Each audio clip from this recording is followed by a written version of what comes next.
na ito nakita na natin yung kagandahan talaga ng perfect cone ng isang Bulkang Mayon. Kita nyo naman, napakaraming tao na pumupunta ngayon dito.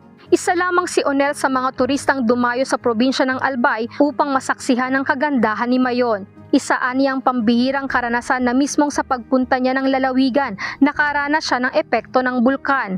Ito talaga yung pinuntahan namin. At isa sa mga pinaka nagustuhan ko pong pagkakataon dito ay syempre, bilang turista ay nakita ko po, ako po mismo nasaksihan ko personal, yung naging pagsabog ng bulkan simula nung linggo hanggang ngayon.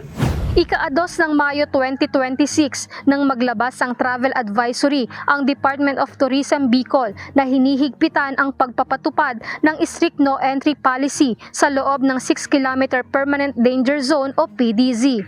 Temporarily suspended na rin ang lahat ng trekking, camping at ATV tour operation malapit sa PDZ.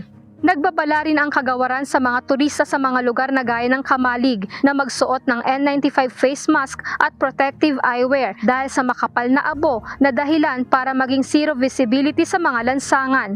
Sa kabila ng mga restriksyon, binigyang diin ng kagawaran na marami pa ring ligtas na destinasyon sa Albay na alternatibong mapupuntahan ng mga turista. Gayunman, hinikayat ng DOT ang publiko na palaging mag-monitor ng mga babala at paalala mula sa FIVOX at gayon din ay sumunod sa mga routing instructions at checkpoints ng Albay PDRRMO. Lizel Nael, UNTV News and Rescue. Diyos ang aming sandigan, serbisyo publiko ang aming pinahahalagahan.